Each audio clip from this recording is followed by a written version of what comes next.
Millions of people gather on these riverbanks every single year, driven by a deeply rooted belief. This is the Ganges River, and in the Hindu tradition, a single drop of this water holds enough power to wash away a lifetime of sins and grant a soul ultimate liberation. But the river we know today as a compassionate, nurturing mother didn't begin that way. According to the ancient texts, Ganga was a fiery, prideful celestial deity. She was perfectly content in heaven and completely indifferent to human suffering. Her descent was triggered by a relentless search. King Sagara of Ayodhya sent his 60,000 sons to reclaim a stolen sacrificial horse. They scoured the world, ultimately storming a subterranean ashram and interrupting the meditation of the great sage Kapil Muni. The sage opened his eyes. A single furious glance released a blast of heat so intense that all 60,000 princes were incinerated instantly. Without proper funeral rites, these 60,000 souls were trapped. They couldn't ascend to heaven, and they couldn't remain on earth. They were condemned to wander eternally in a torturous limbo.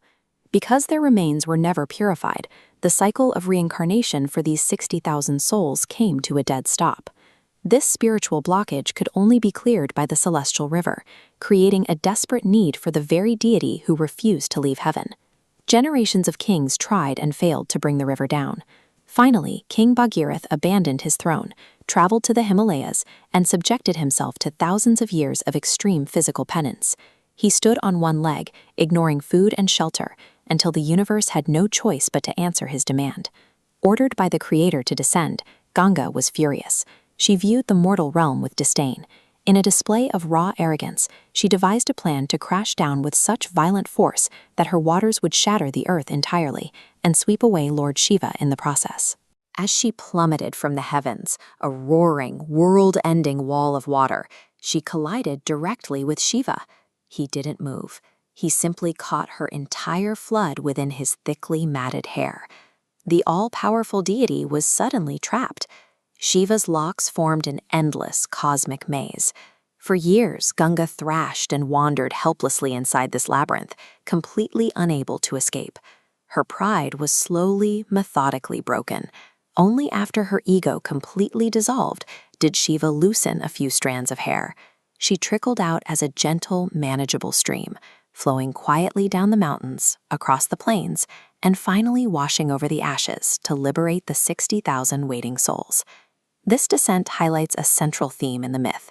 Ganga's raw force was a threat to the world until it was filtered through Shiva's restraint. Only after being humbled in his hair did she become a source of life instead of a weapon of destruction. Ganga's evolution was far from over. Following a transgression in the heavenly court, the god Brahma stripped away her celestial privileges. She was forced to live on earth as a mortal woman, where she agreed to marry the human king Shantanu. She accepted his proposal with one bizarre condition. The king must never question, he must never judge, or interfere with her actions. If he ever stopped her, she would leave him instantly. The king didn't know Ganga had a secret mission. 8 celestial beings, known as the Vasus, had also been cursed to live a human life.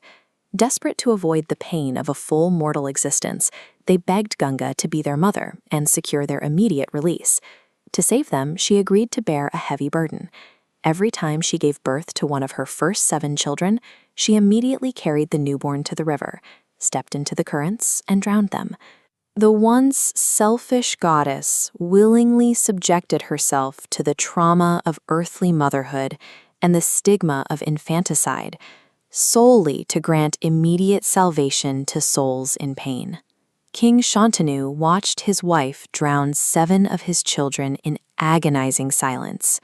But when the 8th child was born and she carried him to the water's edge, the father broke. He yelled out, shattered their absolute pact, and stopped her. Ganga stopped, turned, and revealed her true celestial identity.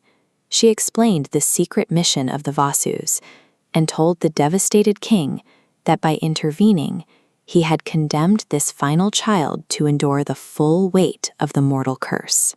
True to her condition, she walked away forever. She took the surviving infant with her to train him in the ways of the gods. eventually returning him to his father as Bhishma, the legendary warrior whose vow drives the Mahabharata epic. These statues depict Ganga's personified identity. She is a goddess defined by her history and her specific burdens.